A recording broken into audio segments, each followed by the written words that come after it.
Oh, it's time for class. Class is in session! Roll call! Bueller? I'm gonna be late for class. Bueller? Am I hallucinating here? Just what in the hell do you think you're doing? I'm late for class. You are mine now. You belong to me. Did you study for the test? No more complaining. No more Mr. Kim left to go to the bathroom. Nothing. There is no bathroom. Hello, classmates. Welcome to another episode of Middle Class Film Class. I'm your host for today, Pete. And I'm Joseph. And we have no Tyler over there today. He is not feeling well. We wish him well. And in his absence, we will be watching and reviewing. Well, not watching. I guess just reviewing. We have watched. Yeah, we have watched, and now we will review. My choice from the Wheel of Destiny, 2003's The Core. It was a secret government program known as Project Destiny. We're building a Hell weapon that yeah. could generate targeted seismic events. Designed to use earthquakes to attack our enemies. I'm getting a seismic reading. It was a perfect, untraceable weapon. Destiny is a go. Until something went wrong. That's an electrical superstorm. Popping up all over the world. Dear God. I'll put this as simple as I can. God. Everybody on Earth is dead in a year. The core of the Earth has stopped spinning. The spinning core protects us from cosmic radiation. Without it, radiation will create superstorms. Microwaves will literally cook our planet. How could this have happened? It was Project Destiny. We killed the planet. So, Surprise. how do we fix it? Oh, We they can't. killed the The world. core's the size of That answers Mars. the You're question talking in about Fury jump-starting Road. a planet. Who killed the What world? if we could? We're here about Aaron your Eckhart legendary did. ship. What would it take to get it Stanley in 3 Tucci. months? Stanley Tucci with hair. You take a check? We need you to control the flow of information. And DJ Qualls. I'm gonna need Star Trek tapes and Hot Pockets. You are good. Is there anything you can't do? Not that I'm aware of. You're trying to Get a save the boyfriend. world. It's impossible. I came here to save my wife and children. I just hope I'm brave enough to save 3. I can't wait to get into an untested ship, go to the center of the Earth, and restart its core with 1,000 megatons of nuclear weapons. Then we outrun the biggest shockwave in history. Hot damn. Cisco is in. Can't wait. The whole West Coast is out, and it's decaying faster than we thought. We're going in. To the core.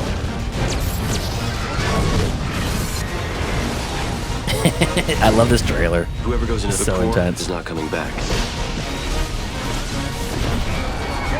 We're losing oxygen.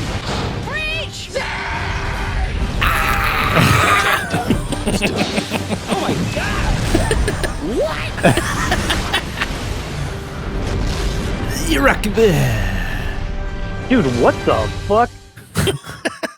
All right, what a trailer. Epic. My heart is pounding for The Core. Yeah. I can't wait to. Oh wait, I already watched The Core. So The Core, 2003. This is tagged as a disaster, sci-fi, epic, action adventure, thriller, dark comedy on IMDb. What? Yes. Directed by John Amiel, Amiel. I don't know if that's Amiel or Amiel. A meal? I'm going to say Amiel. I'm going to say John Amiel. John Amiel, written by Cooper Lane and John Rogers, starring Aaron Eckhart as Josh, Hilary Swank as Beck. Josh. Yeah, exactly. Delroy Lindo as Brazelton, Bruce Greenwood as Commander Richard Iverson, Christopher Perry. I'm going to skip some of these guys until we get to the core group. Richard Jenkins as General Purcell, and Stanley Tucci. Where's the Tucci? Where's Dooch? He's not even on the main page. He's like in most of the movies. I know. Like 90% of the movie. I remember last week when it landed on, and you're like, "Isn't Tucci in that?" I'm like, "I don't think so. I don't see him in this anywhere." He's like 30th build as Zimski. That's insane. I know, very weird. And then DJ Qualls as Rat. That's the unfortunate character name. Why do you call DJ Qualls Rat? Well, that's his hacker name. He wants to be called Rat. Yeah, Just like Mouse from Matrix. I guess so. But that was already taken because this was from 2003 and the Matrix came out a few years before that. So you're also a hacker. Different type of rodent. Yeah, I'm a different rodent. I'm the bigger one. I'm the meaner one. Yeah. So yeah, this movie, the reason why I chose it for us to review on the show is because I heard the premise, which I will read now. The only way to save Earth from catastrophe is to drill down to the core and set it spinning again. That's a terrible, terrible one-sentence synopsis from IMDb. Who wrote that? Is that it? That's it. That's it. That's the whole thing. Oh, From Letterboxd, geophysicist Dr. Josh Keyes discovers that an unknown force has caused the Earth's inner core to stop rotating. With the planet's magnetic field rapidly deteriorating, our atmosphere literally starts to come apart at the seams with catastrophic consequences. To resolve the crisis, Keyes, along with a team of the world's best, most gifted scientists, travel into the Earth's core. Their mission, to detonate a device that will reactivate the core. Reactivate or make it spin again. How do you blow something up and make it spin without destroying it? they're assuming that it's almost like jump starting a car, right? The pistons are firing, or push starting a car. Yeah, like push starting or jump starting a car. Yeah. It's you get the pistons moving. You start in second gear. And there is. So yeah, and the way that works, just we'll take a car analogy, small car, car talk for a second. You have your drive line is moving, and the only way you can push start a car like that or pop the clutch, as they say, is you have to have a manual transmission. So you put the clutch in, it disconnects the flywheel from the pressure plate, and you are basically free spinning on your drive line. When you release the clutch, they re-engage to the back of the motor on the flywheel. And it's almost like this big spinning textured plate, but it's moving with the wheels and it's not touching anything. And then when you release the clutch pedal, it forces it into the backside of the engine on the flywheel, and it basically grabs the friction of it and it forces. It's almost like taking a propeller on a big plane and going throwing it down. That's what you're doing when you pop the clutch. I don't think they're doing that to the Earth's core. No, but they that's essentially the science behind it. They just bring a bunch of nukes and gonna explode them, and then this should work. Are you familiar with Speed Racer the cartoon? Yes. There's an old episode of Speed Racer the cartoon, the anime, called Mammoth Car, and the Mammoth Car enters the race, and it's basically a train. It's a huge multi-segmented, gigantic behemoth of a car, but it's really it's like a train. It's like if you were to take an Amtrak vehicle and put wheels on it that could drive on the street, and you race that in a race. Yeah. I don't know how it's possible in that cartoon episode for it to be fast enough to compete with these high performance vehicles, but the whole premise of that is that it's made of gold, and that's how they're smuggling the gold across state lines. Is they molded it into this car. Oh. And it has to be so big because there's so much gold. Okay. The train, or this device that burrows into the Earth's core in this movie, looks exactly like the Mammoth Car from Speed Racer. Oh, really? It's so it's just a long train of drill whatever designed by Delroy Lindo. Yeah. Physician, scientist, engineer, Delroy Lindo. Brazelton. So yeah, interesting cast, good cast, bonkers plot, and insane story. And I thought, what is this movie? And why don't I not know who John Emile or Cooper Lane and John Rogers, the three people essentially that are responsible for this Fakakta movie? Yeah, what other movies are they responsible for?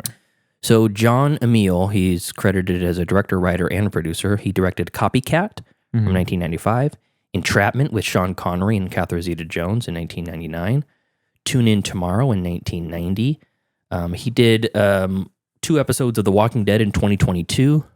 Okay. The only one I've heard of a lot of TV series stuff in the last 15, 20 years. The only one I've heard of is Copycat, I'm pretty sure. You haven't heard of Entrapment? It's got the famous scene where she's trying to sneak around the lasers and her butt sticking up, and Sean Connery's like, yes. Yes. No. Yes. More slowly. Is that what it's... More or less. Hey, do you know what time Sean Connery arrives to Wimbledon? About 10-ish. Yeah. 10-ish? Yeah. Okay. So that's pretty much all that this guy's responsible for. And then they gave him this insane disaster movie after Entrapment. 1999 was Entrapment, and then 2003 was The Core. The Core. 5.3 on IMDb. Not super high. No. But I gotta say, Rotten Tomatoes is a pass or fail rating. 50% on Rotten Tomatoes means half the people said it's good, I recommend it. not a 50% movie. It's not like It's 50% good. 50% is a thumbs up, basically. And on Rotten Tomatoes, this is 34% audience score, 39% from critics. So 34% of the audience liked it. Said, you should go see The Core. Yeah. A third of the people said you should go see The Core. The rest of them were like, don't watch that trash. So the majority didn't like it. Yeah, this is rotten. This is a certified rotten on the tomato meter and the popcorn meter. So I'd never seen it before. Tyler saw it before. You've seen it before. Yeah. Do you want to give your instant or your initial reaction to this Sure. on a rewatch? Yeah. I think the last time that I watched this movie was when it was in theaters in 2003. And I was, 21 years younger than I am now. So I was like, I was like 11. Yeah, I was going to say you're 11. Yeah. You watched this first run. Yeah. And I remember also coming into the movie about like 5 or 10 minutes late to the opening. Okay. So I missed the scene that I saw first was the birds dying. Okay, yeah. So you're probably 8 minutes, 7, 8 minutes. So I missed the first part of like people collapsing, and the guy is like who walks into the meeting, let's make $30 million. And then he proceeds to pass out and die. Yeah. But so I missed that part, and I don't think I ever watched it again. At least ever. I never saw the beginning until this watch. Okay. Which didn't add much really, other than just the people dying. Yeah. And I feel like I remember it being a lot better. In my 12-year-old brain, I think I enjoyed it a lot more than my almost 32-year-old brain. And well, the PlayStation 2 was released in the year 2000, so this was 3 years after. Yeah. I remember remarking in some of the games I was playing on PlayStation 2 that the graphics will never be better than this. Yeah. And thinking, holy shit. We've dude. reached the peak. Are you serious? Resident Evil 3? These zombies they're unbelievable. I can't tell the difference It's between like I can reach in and touch them. humans and a video game. But this has like the budget of like a disaster movie. Yeah. Like a Roland Emmerich type Independence Day. Yeah. But maybe not based on the some of the CGI in this movie. Yeah. And it has the plot and I guess the CGI of like a sci-fi original movie. Yeah, a lot of it does. Yeah. Watching it, I was like, this feels the acting, the writing, and the effects, The execution of the CG. all felt very much like this feels like I would find this on the Sci-Fi Channel as an original property from them, the Sci-Fi original production. Yeah. It was entertaining, I guess. I think some of the performances were good. The performances kind of carried it a little bit, like Stanley Tucci and Delroy Lindo. Yeah. They're he never gives a bad performance, Delroy. They're a little kind of rivalry. Yeah. They used to be partners. Yeah, it's like Gray Matter, Walter White situation. I was just thinking that, yeah. And the technology is very sci-fi. They constructed this drill that is shooting lasers in front of it to carve through the Earth's crust and core, and then it's like obviously implementing things that they're being very loose with. Like there's this whole part of the inside of the Earth that is just like crystals and diamonds, like empty chasms, chambers. Yeah. There's no inner Earth. Oh yeah, there's no. So they're telling us that Godzilla X Kong, Yeah, A New Empire, is not real. Yeah. What the Lame, dude. I won't stand for this anti inner Earth propaganda. You know what I thought about when they did the demonstration? They first show off that laser coring device. Mm-hmm. Where does all the stone in the middle go? Oh yeah, Like they're shooting a ring laser, like a circular laser. when they put the mouse in the thing, or shooting it in the cliff. No, in the cliffside. It's like they shoot this, they do this, and it's a circular laser. Yeah, But where does the stuff in the middle go? maybe it's just like I don't know. It's not like the surrounding. It's just like so it evaporates everything inside of it as well. I don't know. Okay. Anyways, It don't make no sense. Continue. I think some of the writing was pretty funny. Like when Aaron Eckhart is in front of the in the war room or whatever. Yeah. And he's pitching to them, and they're like, "All right, give us what do you got?" Yeah. And then and Aaron Eckhart's line is like, "Well, we're all dead meat." Yeah. And don't you get it? Yeah. Their extreme demonstration of like they're saying he's telling them this and Stanley Tucci's character what's his name? Zelensky? Something Zimsky. Zimsky, Yeah. They're like kind of collaborating on this pitch to the military. And he's like, it will literally cook our planet. And then they're like, okay, we get it. And then they proceed to do the Apple flame hairspray aerosol can demonstration. He's like, do you get it now? Take this, Zimsky. Hold on. Hey, come get this. We need to show them. I don't think they get it. No. And they just torch a peach or an apple. I thought it was a peach. Yeah. And it was like, it's like they're explaining it to idiots, I guess. I know. Well, they are politicians. Yeah, politicians and generals and stuff. Mm-hmm. And then I didn't even realize or remember the subplot of the Project Destiny thing. Oh yeah, like they took it as we have to protect our country. Yeah, and we have to make it an American thing. And this Destiny project, I don't even remember exactly the plan. Like they were going to launch this. They had built their own sort of. They found out that the Russians had this technology to like create earthquakes or something like that. Yeah, and then they were just going to shoot it directly into the core. Whatever, I don't even know what it. They're going to like cause an earthquake in Russia instead of America or something like that. Yeah, and that would cause more harm to the world than their initial plan. Plan A. I don't know. I didn't understand it, but like they had this technology built already. Mm-hmm. And Richard Jenkins is playing the general. The general, yeah. But yeah, overall, it was kind of too long. 2 hours and 15 minutes. Yeah. This is not a 2 hour and 15 minute movie. No. It's like an hour 40 minute at tops. Yeah, hour 45 feels about right. Yeah. There was some good, like, I like the third act where you kind of don't like Zimsky, Tucci's character, because he's like corporation kind of chill kind of guy. He's like he's got famous, so he's a little bit of a douchebag. Yeah.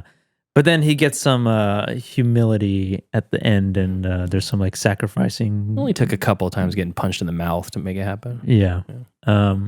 So like on that aspect, there were some things I did like character-wise and writing-wise, but like some of the dialogue was really cringy and just the effects, and I'm like, this is 2003. I feel like we could still do a little better than this. Hold on, we're turning into the skid. I know them like going into the earth when they're still in the ocean, and they're like circling, and the whales are they're singing to us. No, you're singing to them. And then DJ Qualls' writing was so bad. He's pretty bad. You want me to hack the planet? Yeah, I was like, oh shit, Kevin Brackett's loving this. Hack the planet. Yeah. But overall, it was a goofy. This is a goofy movie. Not a goofy movie. I would say that movie's better than this. But yeah, it was a silly, cringy, sci-fi bad movie. But that was entertaining. Fair enough. But yeah. All right.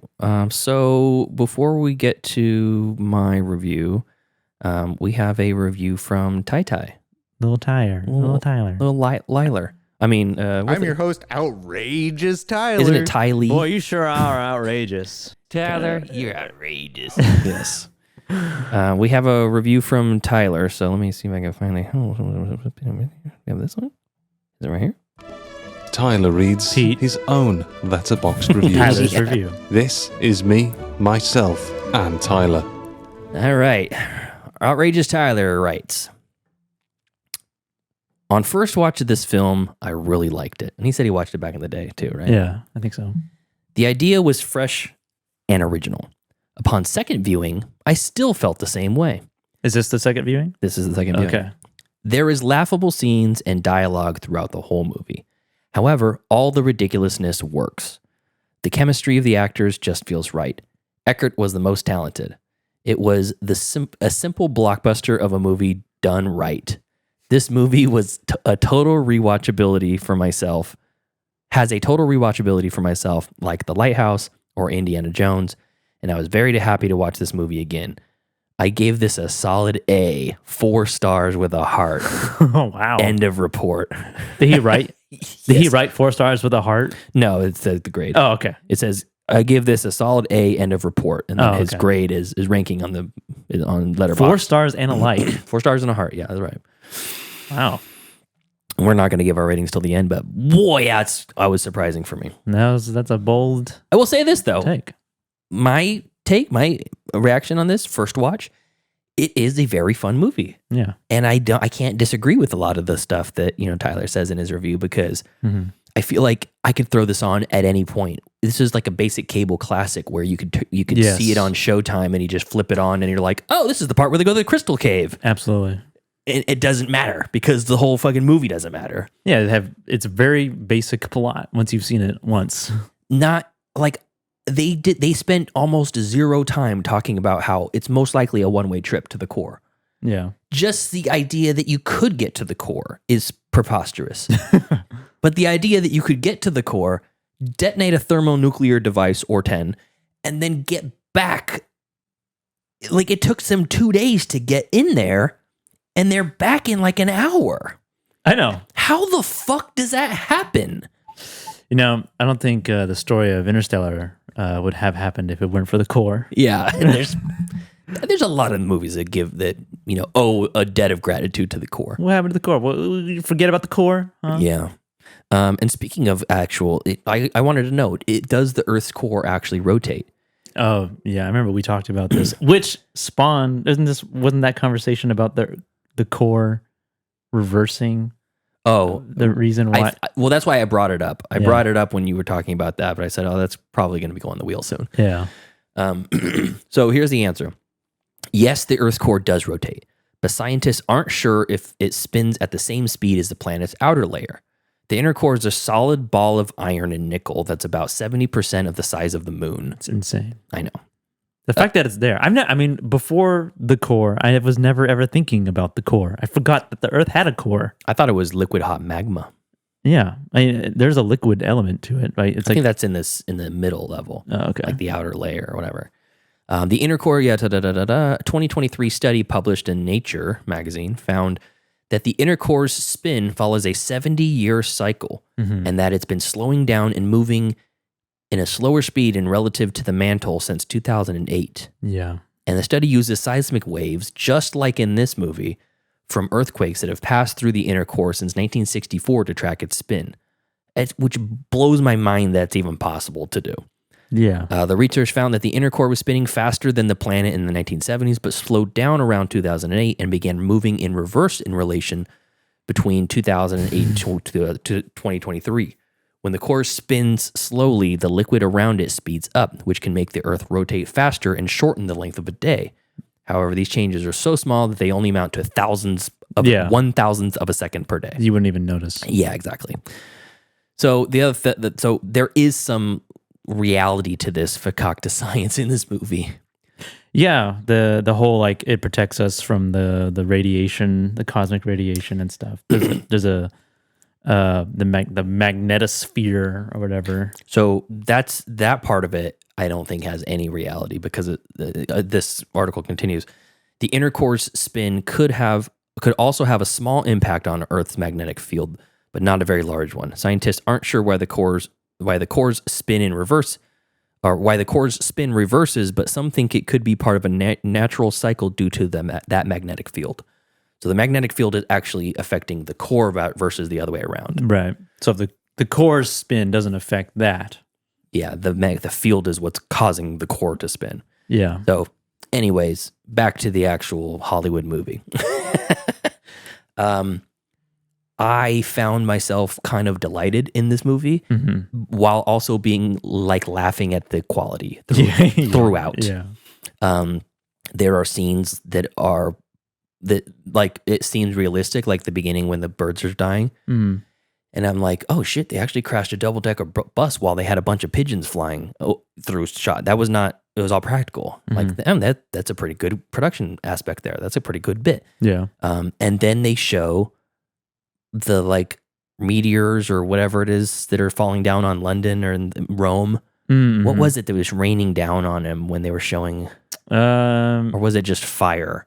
It's just fire, Yeah. randomly. I don't remember. I mean, they have the Golden Gate where it's being melted basically, and that poor guy gets melted. That's later in the movie. Yeah, that's much later. But the first time they are showing like the worldwide destruction of what They show the people with pacemakers. that's the very first one. That's the very first one. It's a lot of people with pacemakers in one area. It's very rare that people with pacemakers are in the same room at the same time. It better not happen. Actually, because my dad has a pacemaker. Yeah, like 20 people within one block. They're all dying. All the pacemakers, all of our VHSs have been erased. Yeah, no. Be Kind Rewind on a global scale. Yeah, really. But the first time that you're seeing the global destruction from this magnetic field reversal or whatever, it looks like PlayStation 3 level cutscenes from like Final Fantasy. Yeah. I'm like, I remember playing Final Fantasy 7 on PlayStation 2, I think it was PlayStation 2. And there's the cutscenes in that were jaw-dropping. And then it gets to PlayStation 3 and then it's PlayStation 4. Maybe it was PlayStation 3. But either way, you're talking about like 10, 15-year-old generation console graphics for large swaths of this movie. And I think that's the problem with having this movie at 2 hours and 15 minutes is if you're having to dedicate a huge amount of portion of your budget to computer graphics. To see the exteriors. Yeah. I mean, have one or two scenes that can only be done through CG and focus on those. The rest of it can be internal. You know, it can be all interior shots of the ship. You don't have to keep cutting back to the ship flying through an empty space in the center of the Earth. Yeah. Which is my next huge problem is that as this, they make this huge thing that they're like going to drill through the mantle of the Earth. They're going to cut through the crust. Lasers on the sides. Yeah, lasers. They're going to shoot through it like the channel. But then once they get into the Earth, it's like Miss Frizzle's magic school bus. They're just flying around all over the place. It's like yeah, isn't it solid? That's what I thought. I mean, they're going through it they would be going through it like a worm or a mole. Yeah, you'd think they'd be continually burrowing through it with the lasers, but they're just like floating by. Yeah, there's holes. Yeah, and that ship can't like fly. No, it doesn't have jets on it to turn. No. I like also when the Hilary Swank is this hotshot pilot. NASA pilot. She saved the space shuttle from crashing when their coordinates were off because the magnetic field was off. Land in the LA River. Yeah, I thought that was great. That whole sequence went on way too long. Yeah. They're like, hold on, we're turning to the skid. Okay, hold on. Pull the landing gear. No, let's wait. Break for the last second. They come right up on that guy on the scaffolding. Isn't that not how that works? Don't they like eject into like a little pod? So the space shuttle, the one that they're in, was the first reusable space. Okay. Yeah, so that specific design is designed to land. Oh, okay. It's basically comes back into the atmosphere and then glides like a plane. Like a plane. Okay. And it can be in those the huge rockets that you see on it. When you see that specific shuttle take off, they get blown off. They launch it. And then it's just carrying them into space. Correct. They launch them in and then they break off and then you have the shuttle that's left. So in theory, yes, but I don't really, I don't know enough about it to speak to if it could actually do that. Yeah. The point of that is she's a hotshot pilot. Yeah. She's got to be on that drill. You got to get her on that drill. Yeah. So when they first break through the crust and she's steering the ship or whatever the fuck it is. Making it go forward. And she has a line that's so funny. She goes, adjusting to the least dense material, or something like that as she's driving. Yeah. It's like, you're going straight down. They're not going left and right. There's no, when you're drilling into a core sample size drill, it's a circular laser that's the width of the vessel. That's a giant long, like a snake. Yeah. Like a worm going straight down. You can't turn. What are you talking about? It's not like you have a choice where it's down into the core. Yeah, the ship is not like a snake. It can't move like that. It's just rigid, straight. Yeah, if you were a mole, you could be like, oh, okay, bedrock right here. Let's go to the left, Oh, there's some soft soil over here. Now we'll go down a little further. It's like they're going one fucking direction. It's straight down. And how long does it take for them to get there? 2 days, like 48 hours or something. And how many miles? It was like 7,000 miles. I don't know how long it is. It would ever be half the diameter of the Earth. Yeah, let's see. Earth diameter. Because he says early in the movie that the 3,500 miles. The furthest Almost we've got down is 7 miles. And that's a true fact. It? Yeah. Oh, that's cool. Yeah. I like the whole line. He's like, even if we could do it and get down there, we can't get down there.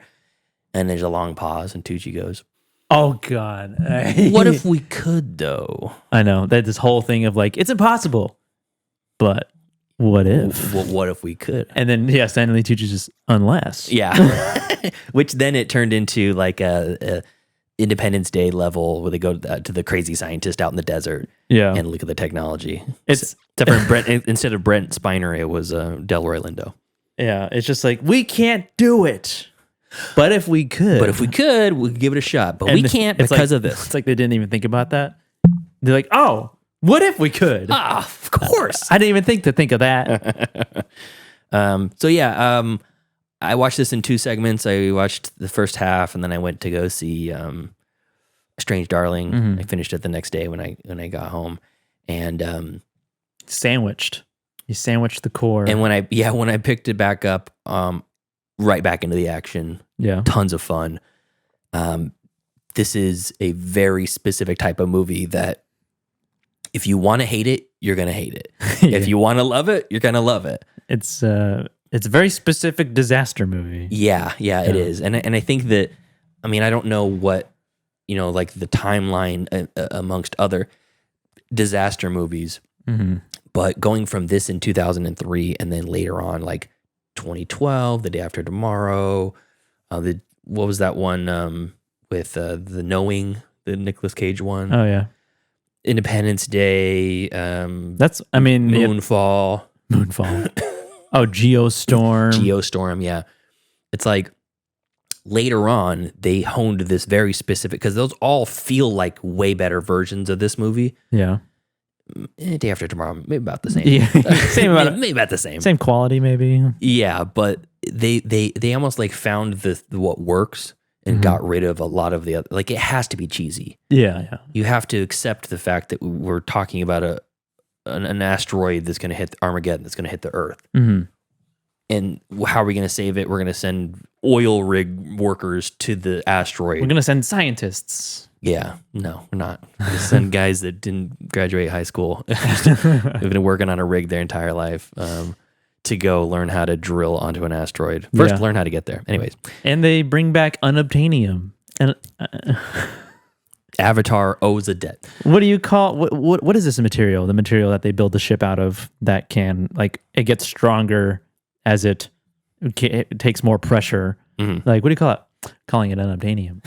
Well, in the science community, that's a placeholder. Unobtainium is a placeholder for just a rare item, rare element. Yeah. It's like, if we could find this unobtainium and we could build this thing out of it, then we could do whatever in this hypothetical hypothesis or whatever. So, why does it just so happen that Delroy Lindo is making the very exact thing that they need? Well, I could elaborate. Okay, I guess that's what we're here for. Here's what that's a conversation for another day. The way, that's when we cover the core a second time. So if he really is Tucci's old scientific business partner, and Tucci's the one that designed the machine that is fucking us all up, anyways, they're probably he's part of the what was it called again? Project Destiny. Yeah, Deep Earth Seismic Trigger Initiative. If that's what Tucci was working on kind of at the same time that Lindo was working on this other thing, they're in the same field working on the same sort of thing. I guess so, yeah. So, I mean, it kind of makes sense. Because he's also he built the prototype of the cockpit. Yeah. And it's like, oh, I was already doing this. Yeah. And then, wow. What a coincidence. Yeah, it's exactly what we need. Yeah. I mean, how many other scientists does Tucci know for other potential world-ending events? I don't know. You only meet him. Yeah. Oh, there's aliens here. Well, there's a guy that's designing a spaceship that's really good. I fucked him over too. We used to be business partners. Yeah. It was the lightning storm in Rome. That's what it was. Lightning storm. That looked like the Outworld in the Mortal Kombat movies. Mortal Kombat Annihilation Outworld level graphics. Yeah. I remember reading about in the trivia like how they consulted like scientists to make this movie, but oh yeah, here it is. The University of British Columbia, Canada, and Earth and Ocean Science course uses this film as a learning tool by showing the film to students and then analyzing the bad science behind it. Ironically, at least one of the professors from that school was consulted during the shoots that were done in Vancouver. Oh, wow. So it's like one of their very own came from the inside, that their own professor was consulted, and now this same school that he teaches at is using it to like, this doesn't make any sense. That's funny. Yeah. Yeah, I looked up as soon as I heard them say it was unobtainium. I was like, is this like a normal thing? Is it in a lot of movies and I just don't know about it? So I looked up movies that use unobtainium as Avatar. That's Avatar. That's the material they're mining on Pandora. And the Wikipedia article says movies known for name checking unobtainium: The Core and Avatar. Oh, that's it. It's just it. Yeah, apparently it's just the two. Yeah, the trivia for The Core is unobtainium is a term used by science fiction fans and some authors for an extremely rare, not yet discovered, or physically impossible substance necessary for a given task, aka the plot. Yeah, exactly. Yeah, and the plot for Avatar. The only reason they're mining Pandora is to get the unobtainium, and that is what drives that movie forward. One of the scientists that they consulted on this movie, his name was Dr. David Stevenson from Caltech. After he had consulted with the movie, he thought of a scientifically possible way to send an unmanned probe to the core. His idea was then published in the prestigious science journal Nature in May of 2003. Yeah. So it's like the producer, he talked to the producers to give them basically like, how could someone do this? Yeah. Could it be possible? You know, how would we get to the core? You know, blah, blah, blah, blah. And then he actually, through that thought experiment, devised a possibility of an actual way an unmanned probe can go down there. Yeah. I wonder what that looks like. I wonder if they use the same. What if they would have to drill first? Probably. I know we're just speculating here. Yeah. And then send the probe. I mean, how would you send a probe that is just on and drilling the whole time to get down there? And how do you know it wouldn't come across some sort of immovable object or something? Yeah, like a iron ore vein or something like that. Yeah. I mean, I know nothing about the Earth's. I know we have a crust and a mantle, and that's it. And a core. I don't know what's in between. I have no idea. And plates that move and cause earthquakes. Crystals and stuff. Yeah. Oh yeah, the crystals. Yeah, the giant crystals. I mean, that idea of like just getting into a cavern in the middle of the earth that nobody has ever seen. No human has stepped foot in there, and seeing that was kind of a eerie type of feeling. Yeah, because it's just like this place has been nothing but darkness since its entire existence, forever. Yeah, and the fact that these humans are here now, it just seems like you are on a different planet, kind of. But then they are also the reason why it ruins. They knock a hole and all the lava comes in. Yeah, and I feel like that would maybe cause some more environmental damage on the surface. Yeah. What if that's just happened anyways? Like that wasn't their fault. No, maybe. Yeah. Who else would be drilling through? It kind of reminded me of like the Sentinels in the Matrix. Drill through the Zion. Yeah, exactly. They ruined that. I think the Matrix just ripped this movie off. Now I'm thinking about it. No, maybe. Wait, 2003? When did Reloaded or Revolutions come out? Like the next year. It was like 2002 or something like that. Okay. I know Aaron Eckhart says that he took this role because the script came to him shortly after 9/11, and he wanted a good paycheck during an uncertain time in the world. Oh, I see a terrorist attack on a nation. I need some money. Well, it's kind of like when COVID-19 hit and the shutdown happened, and everyone's like, "Fuck, I'm going to be real tight with my money." Yeah, I better start baking some bread. Yeah, I'm going to make some sourdough. Yeah, I don't know if he was like an acclaimed actor at the time. I don't know. When did Thank You for Smoking come out? Was that after this? Was he in it? Yeah, he's like the main character in that. I don't know anything. I thought you watched it. Thank You for Smoking? Nope. Could have swore you've seen that. I could have swore you stream picked it. No, I don't think so. Really? What's it about? I don't know. I've never seen it. Oh, look at us. Directed by Jason Reitman. We should start a movie podcast. The satirical comedy follows the machinations of Big Tobacco's chief spokesman who spins on behalf of cigarettes while trying to remain a role model for his 12-year-old son. Interesting. I could have swore you stream picked this. Nope. Maybe Tyler did. I don't think so. He doesn't watch movies. His first movie was 1992, Double Jeopardy. It was a TV movie. Oh, not the Double Jeopardy that we reviewed. Nope. No. Let's see here. He's known for The Dark Knight, Thank You for Smoking, Rabbit Hole, and In the Company of Men as Chad. In the Company of Men, 1997. Any Given Sunday, 99. Aaron Brockovich, 2000. And then The Pledge, 2001. Possession, 2002. The Core, 2003. Paycheck, Suspect Zero. Paycheck, the Ben Affleck movie. Thank You for Smoking, The Black Dahlia, The Wicker Man, and then it goes on and on. Wait, The Wicker Man? Yeah, he was in The Wicker Man. Wow. Okay. He played the president in Olympus Has Fallen. Oh, cool. Do you see that they're making a Has Fallen cinematic universe? What, that? Olympus Has Fallen, London Has Fallen. Yeah. Or the Paris? No. What is that series? I know there's 2 of them, right?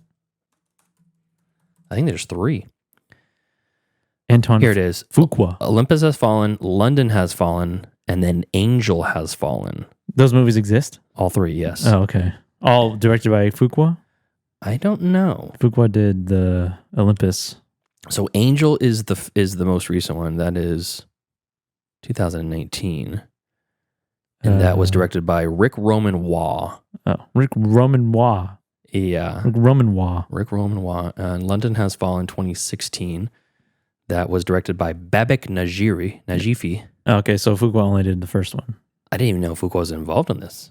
Yeah. Anton Fuqua was the original He one. did Olympus Has Fallen. So they're making a new one, and it's funny because it's like Gerard Butler's not in the new one. Oh.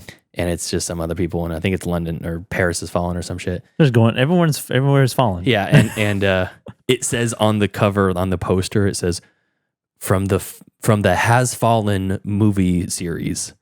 Has Fallen movie series. And I'm like, it's the HFCU. I've never seen any of those movies. I haven't either. Heather, I was messaging Heather about it, and she says they're delightful. They're great guilty pleasures. Really? Just like The Core. And another, speaking of guilty pleasures, The Core was noted by Roger Ebert as one of his guilty pleasures. Yeah. He says in his review, I have such an unreasonable affection for this movie. Indeed, that is only by slapping myself alongside the head and drinking black coffee that I can restrain myself from recommending it. It's only a notch down from Congo, Anaconda, Lara Croft Tomb Raider, and other films which those who with too little taste think they have too much taste to enjoy. Mm-hmm. Ooh, that's an interesting line. They're films which those with too little taste think that they have too much taste to enjoy. Damn. You think you're too good for The Core? What the fuck? You don't like Anaconda? Says Roger Ebert. Anaconda is fucking dope though. Yeah, I haven't not seen that movie in a long time. Ice Cube is in it. What is it? Ice T. It's Ice Cube. Yeah, Ice Cube, Jennifer Lopez, Owen Wilson, John Voight, Owen Wilson. John Voight gets swallowed whole. Yeah, J-Lo. Yeah, I think J-Lo makes it out. I mean, she's the main character. I think. Yeah, I think her and Ice Cube make out. Oh, I don't know. Awesome. Yeah. Joseph Bridges says Olympus Has Fallen is a lot of fun. The others are just stupid. All right, there we go. Weighing in on the heavy hitting news. Got the approval from Joseph Bridges that Olympus Has Fallen is fun. All right, Joe, you still drinking? Me? No. Oh, other Joe. JB. JB, you still drinking? Jables. We're gonna be drinking a little bit later. Yeah. Not right now. We have a rule: no drinking on the show. That's right. Me and Joseph always abide by that. Just the two of us. Yeah. I'm going off topic from the movie please. but listening to the old episodes, I knew you were going to say that. Going through it, it was a much different show than it is now. We were much more demure and calm back then. Demure. And we were very loose with our news stories. It's like, you have one? No, I don't have anything. How about you? Maybe. Okay, well, whatever. Let's talk about this new Keanu Reeves movie. Our Gavin chatters are only like 30 minutes long I know. at most. 30 to 35 minutes. And but there's some movies that I feel like we should revisit. I thought you were going to talk about some of the quality of the state of mind on that show.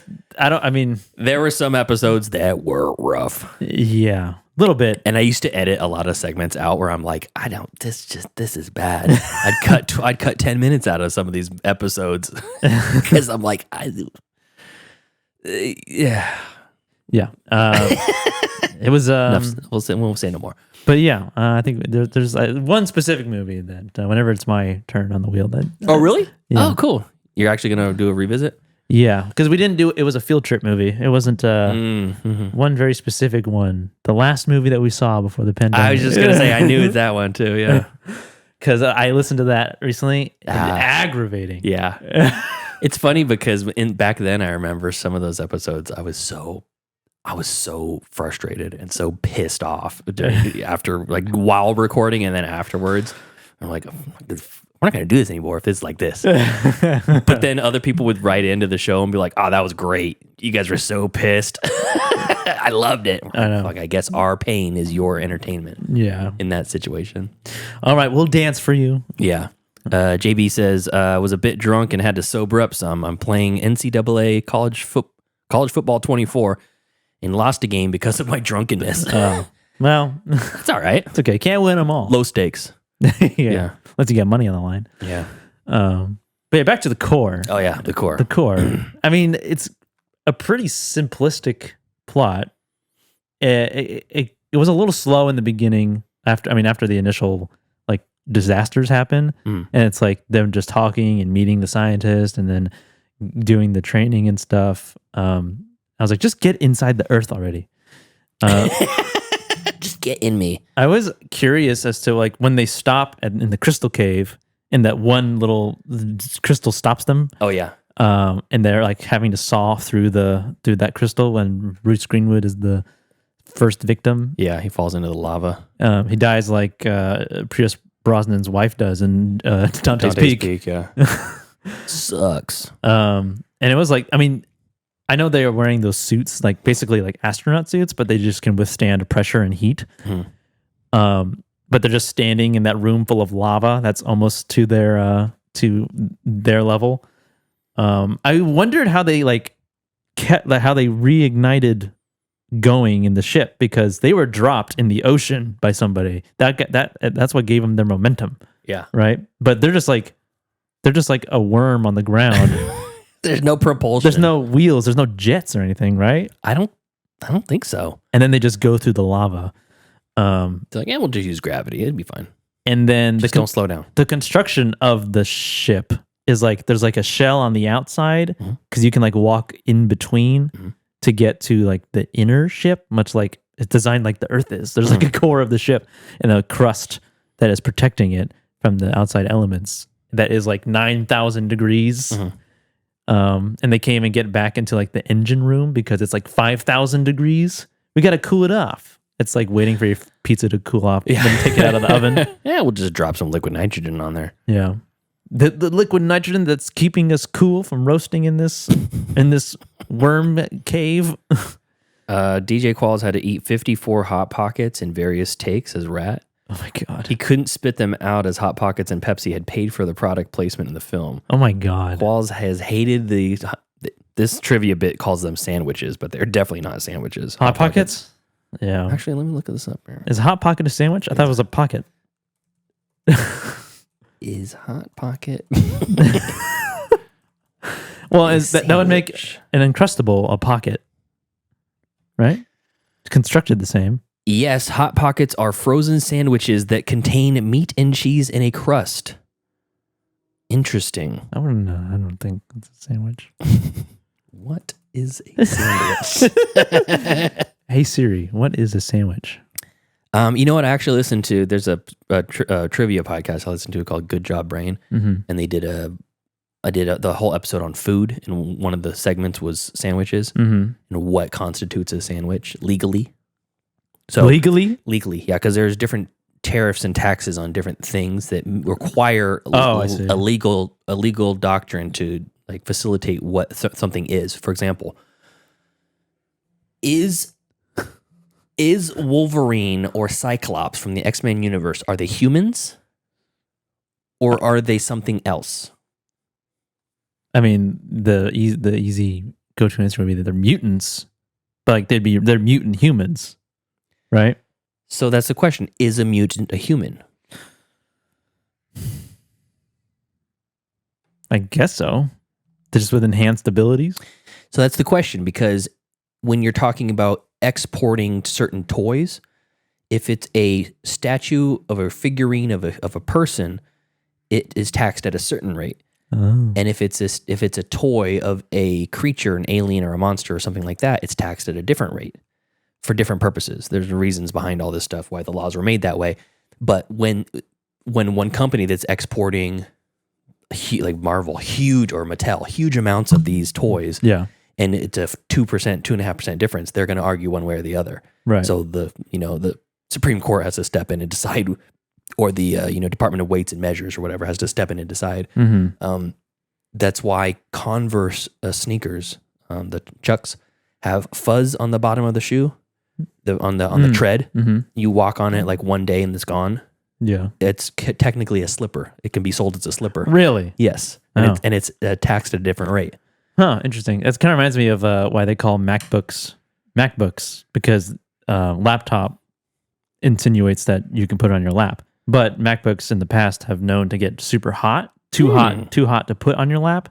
So for like legal reasons, so they don't get sued, Oh, that's they interesting. call them MacBooks, not laptops. JB in the chat says, in Indiana, a Hot Pocket is considered a sandwich for brewery needs when they are required to offer one. Sun King in Indianapolis literally has, quote, shitty Hot Pocket, $50 on their menu. Interesting. It says, I guess maybe they have to offer sandwiches with food if they're going to serve a certain type of alcohol or something I think like that, maybe. Yeah, working at a brewery, there's a lot of legal things. Like, for example, a lot of breweries will do slushies, like we do slushies, but we can't serve non-alcoholic slushies because we would have to get approval from the health inspector. But we can serve alcoholic slushies because the alcohol eliminates the bacteria. Interesting. Yeah. The problem I have with this, the reason why we're talking about Hot Pockets and sandwiches is And the core. How does it all come back to the this core? trivia bit, it casually says that DJ Qualls had to eat all of these sandwiches, and he doesn't like the sandwich ever since. You can't casually call a Hot Pocket, even if it's true, you can't casually call a Hot Pocket a sandwich and just move on. Mm-hmm. So do you know that the proper way to say octopus, the proper plural, octopi, is technically, it's octopi if you want, it's octopuses if you want, or it's octopodes. What? Because in the English language, It's like a Greek god that's an octopus. yes, pretty much, because people use octopi because they think it sounds good because it's this Latin conjugation of the multiple of octopus, like Yeah. cactus, cacti, octopus, octopi. Radii, like radiuses. Yeah. Is it radii? Radium? I don't know. I don't know. But they think it sounds good because they've heard it like that before. Yeah. But the problem with English is if you're conjugating something based off of the root language, you have to use the same conjugation of that root language. And octopus, the root language, is not Latin, it's Greek. So the multiple of octopus in Greek would be octopodes. Oh, okay. So, which is correct?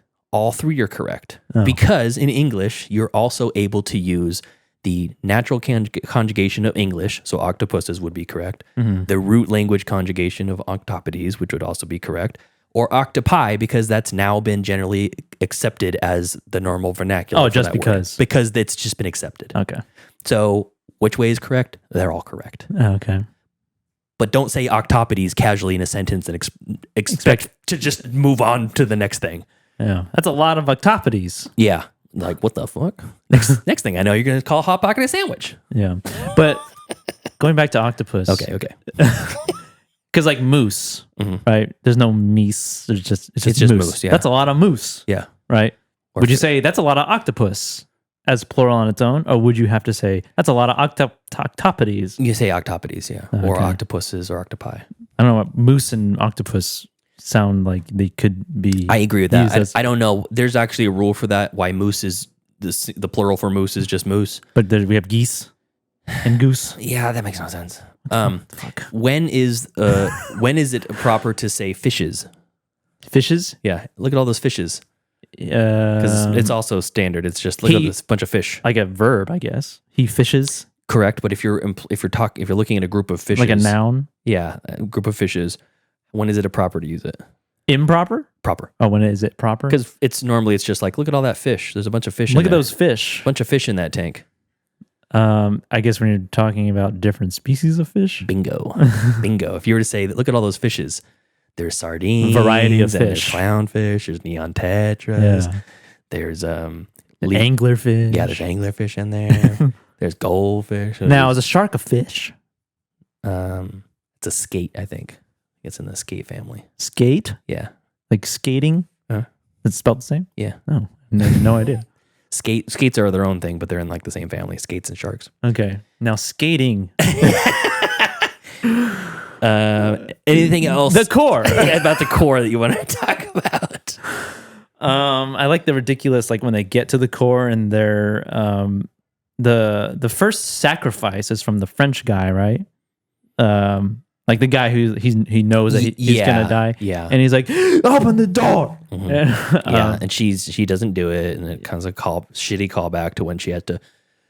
She has never won because she's never lost or some shit like that. You know, Bruce Greenwood is telling her. She has to make a decision, and if one decision could lead to everybody dying, versus this one French guy dying, so that was, and ultimately the world too. Yeah, it's not just the three of them. The ship is designed that way for that reason. Essentially, is it because the ship has the nukes? Are they all in the back, or are they all? They're laid out through those segments of the ship. I don't know. Oh, okay. I don't know. I remember when it's just Zimsky, when it's Zimsky's turn to die. The Aaron Eckhart's character, he's like knocked out, or he's stuck underneath something. Yeah, he's pinned behind a giant tank or something that falls. Yeah, and that's not one of the bombs, right? I don't think so. Oh, okay. And then it rolls onto him. Yeah, yeah. He's like, I can't do it. See you later. It rolls onto his leg. And she just turns again. I don't know how she's turning. Yeah, she's just they're spinning like this, just like. Hold on, we're turning into the spin. Yeah, and then when they're in the core and it's just the three of them left, and they're kind of circling around. They're trying to figure out how to drop the bombs because they learn that what they have is not enough. Yeah, they can't do it in one spot. They have to do it all over. Yeah, the place. and they're like, "What if we do it like this?" They're running through the simulations. Which again, how are they placing the bombs strategic? The thing can't move like that. Yeah, it has to go fucking fighter jet. They can just drop bombs wherever they It has want. to go around the core basically, and they're gonna basically sparse out the bombs and make sure that the explosions are strong enough to get into the core. They have to break through that barrier. And Delroy Lindo is willing to sacrifice himself because he rigs the straw grab. It's the drawing straws game. He's like, it's my ship. I designed it. I'm gonna die with it. I mean, I respect it too because you think he's just going to go in the other room, it's going to get hot, and then he's going to die in there. Yeah. He's got to open a hatch, reach in, know he has to turn it lefty-loosey to pull the thing out, activate something, close it back up, door shuts. At 9,000 degrees. And then he dies. Yeah. I like how he goes in, he goes, it's hot. And then immediately just starts walking. It's like, I like there's some effects like in that scene and in another scene with cars tires where it looks like the tires are melting. Oh yeah. And then his shoes, you can see them kind of melting as he's walking. So I like some of those effects that they used, practically. He sacrifices himself, so it's just Swank, Eckhart, and Tucci. And Tucci, the Tooch. And then Tucci becomes, obviously, he's the last person to, not necessarily sacrifice, but he's like, get out of here, man. after his foot gets caught underneath that big tank, and Eckhart's like, I don't know what to do. He can't lift it, I guess. I have a list here. Yahoo Entertainment, the top 10 most scientifically inaccurate movies. Oh, nice. Is The Core one of them? The Core is one of them. Nice. Number 10, Armageddon. Number 9, Independence Day. I don't know about that. Well, I guess, how do they interface with the mothership from the one ship? They upload like a MS-DOS. Oh, yeah, like a virus. Onto, anyway. How do they know how that works? I Yeah. guess they have their ship to base it off of. I don't know. Yeah. So what is that? That was 10, 9. Okay, number 8, Starship Troopers. Going back to Independence Day real quick. One of my favorite parts of that movie is when they get in the captured ship, and the Will Smith realizes that they put that was his cheat sheet. A cheat sheet. He pushes it forward and it goes backwards. He goes, I'm gonna fix that. It's upside down. Yeah. Yeah, I like that. Okay. Starship Troopers. Starship Troopers. Scientifically inaccurate. Yes. Number 6. The Day After Tomorrow. Number 5. The Core. Oh, it's midway through the list. Number 4. The Matrix. All of these are science fiction movies. Number 3. Jurassic Park. Okay. That's a bullshit answer. Oh, it's like it. I would expect like Apollo 13 is on here. Yeah. I got my numbers mixed up. This is number 3. Total Recall. Okay. Well, Apollo 13 is legit though. I know, but like that's what I was expecting, like scientifically inaccurate, as in like the probability or possibility of these things happening. It's like the technology is not real. Like it could never happen. This could never happen. No. That's why it's science fiction. Yeah. Total Recall. Number 2. Outbreak. Oh. Yeah. With Dustin Hoffman. Okay. A monkey threatens a small town with a virus that kills everybody in less time than your average DMV visit. I like, wait, a monkey threatens a town with a virus? Like the monkey's like, back off, man. I'm threatening you. Back off, man. Town. I'll give you the monkeypox. And number 1, Indiana Jones and the Crystal Skull. What? Okay.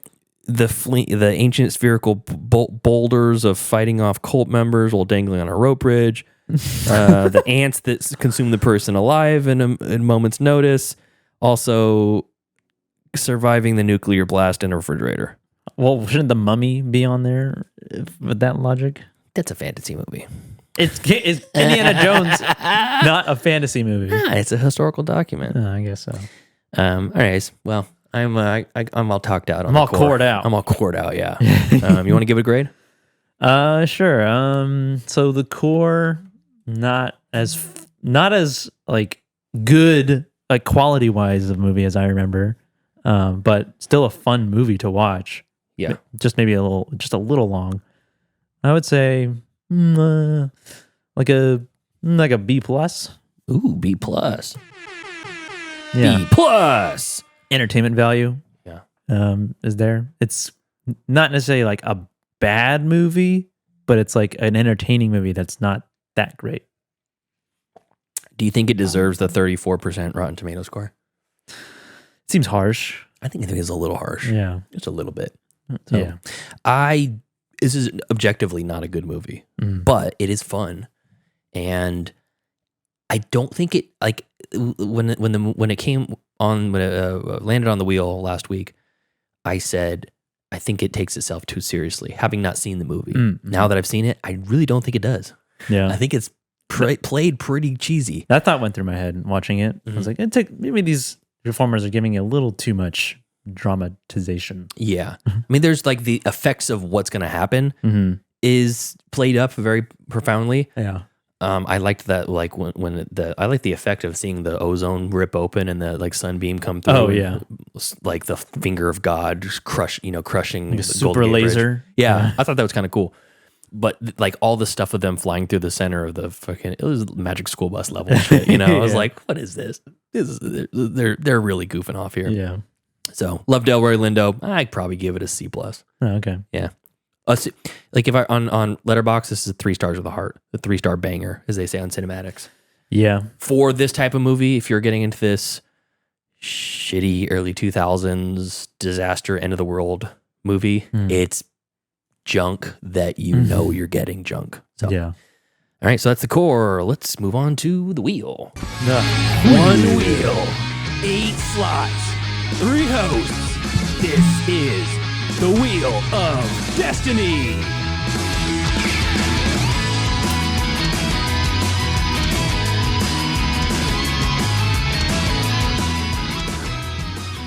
All right. The wheel. The core is off the wheel. I don't really have like a super like exciting pick or anything that like I've been eager to get on the wheel. Yeah. So trying to think if I have anything I want to like. Oh, you didn't have one planned? No. Well, let me do this. I'll put on placeholder movie. Well, for Heather's movie, Heather had we did Kentucky Fried Movie. Mm-hmm. The other Patreon slot is with Dallas for Grizzly Man. Okay. I'm erasing it as we speak. So I got Chris actually did send me a message of what he wants on the wheel, and it was, I don't want to pick. I want Brianna to pick. Oh, okay. That's what he said. Interesting. So I asked the love of my life, the air in my lungs, what she would like us to review, and she said Lars and the Real Girl. Oh, okay. I've never seen it. Oh, cool. Well, I'm glad. I think Tyler's seen it. Falling in Love Like in the Movies is Joseph Bridges' current #1. Is that a movie? Falling in Love Like in the Movies? Falling in Love Like in the Movies. What were we talking about? I don't know. And maybe that's his current #1, like, recent movie. Okay, so that's going to be from... Oh, Falling in Love Like in Movies, 2023 film. Fuck it, Joseph. Let's put it on the wheel. Falling in Love Like in Movies. That's what it says. I've heard of it before. Yeah. 8.3 out of 10. Cool. Directed by Yandy Lawrence. Is it an Asian movie? Yeah, I believe so. Okay. There's a bunch of Asians on the cover. I think they were Asian. Bagus, a screenwriter, reunites with his high school friend and crush, Hana, who is still grieving from the loss of her husband. He wants to convince her to fall in love once again, just like in the movies. Is it Falling in Love Like in the movies? No. Just in movies? In movies. Okay, Falling in Love Like in Movies. Cool. Okay. Let me my pick. So no Lars and the Real Girl. No, that's going to be that's my pick. I'm putting it on my pick for the wheel. What are you putting on your pick? Falling in Love Like in Movies. Because the Patreon pick. That's Joe Bridges, right? Yeah. Yeah, Joe Bridges does not get a Patreon pick. But I wonder. Chris does. All right, so let's recap what's on the wheel. We have Lars and the Real Girl from listener Chris, Grizzly Man from Dallas, Falling in Love Like in Movies, Pete, Teenage Mutant Ninja Turtles from Pete, Broadcast News from Tyler, American History X from Tyler, Do the Right Thing from Joseph, and Notting Hill from Joseph. So, okay. Super spin. I'm going to give it a super spin here. Super spin. So, it's going to be what we watch next week. Oh, a good spin. I guess that's why I call it a super spin. It really is still going. It's like one of those fake wheels. They just keep spinning. Let it go. Let it go. Oh, finally! And he's not here. American History X. Fun for the whole family. Back when Ethan Suplee had, before he lost the weight. Oh, man. Yeah, he was a big bubba before. Yeah. And I just watched a behind the scenes picture of Fairuza Balk shaving his head on the set of this movie. Apparently, this movie was in a post-production nightmare with Edward Norton taking over the editing. Oh, really? Yeah. So this is on Just Watch, streaming on Paramount and Fubo. At 98% on Just Watch, 8.5 on IMDb. It's pretty good according to IMDb. Yeah. Who's this? Directed by Tony Kaye. And maybe Edward Norton. Yeah. Yeah. I've seen this before a long time ago. I've seen parts of this movie. I've never seen the whole thing. I've seen like some graphic parts of this movie. There's the smiley scene is I'm dreading watching that scene again. Yeah. I had a friend growing up whose older brother liked this movie for different reasons. Oh God. Yeah. All right, cool. Well, we'll watch American History X next year, hopefully, or next week. Hopefully, Tyler's better by next week. Yeah. If he's not, do you want to spin it back up? Sure. Yeah. What do you want to do? Maybe we'll do something different next week if he doesn't. Yeah. Well, I don't know what. Me and you will talk about your detective. Yeah, season 2. But we got to know now because we can watch it through the week. Yeah, true. So, anyways, we'll just hope that Tyler's feeling better by next week. If not, we'll figure out something during the week, and we'll see how he's feeling. Anything else, Joseph? No. Okay. I don't have anything else. Well, thank you so much to our cool ass yard duties over on Patreon. That's Javier, Heather, Michael, Steven, and Chris. It's completely different now. I know. And if you want to support us, you can do so at patreon.com/middleclassfilmclass, or you can just join us on the YouTube page live or later when they are released. Share with your friends. Getting the subscriber count up would help us a ton. Until next time. Thank you for joining us as we review the guilty pleasure, so says Roger Ebert, The Core. Follow us next week as we watch the oldest, longest running movie on the wheel, American History X. Follow us on Facebook, facebook.com/MCFC podcast, and send us an email, mcfcpodcast@gmail.com. And follow us on Instagram and TikTok at Middle Class Film Class, and on Twitter at Podcast MCFC. And leave us a voicemail, why don't you, at 209-730-6010. See that, Tyler? Yeah, right off the top of my head. All right, we'll see you next time. See ya. Class dismissed. I gotta get out of here. The bell doesn't dismiss you. I dismiss you. You're free to go. See you next week. See you later. See you later. That's a wrap. Great show.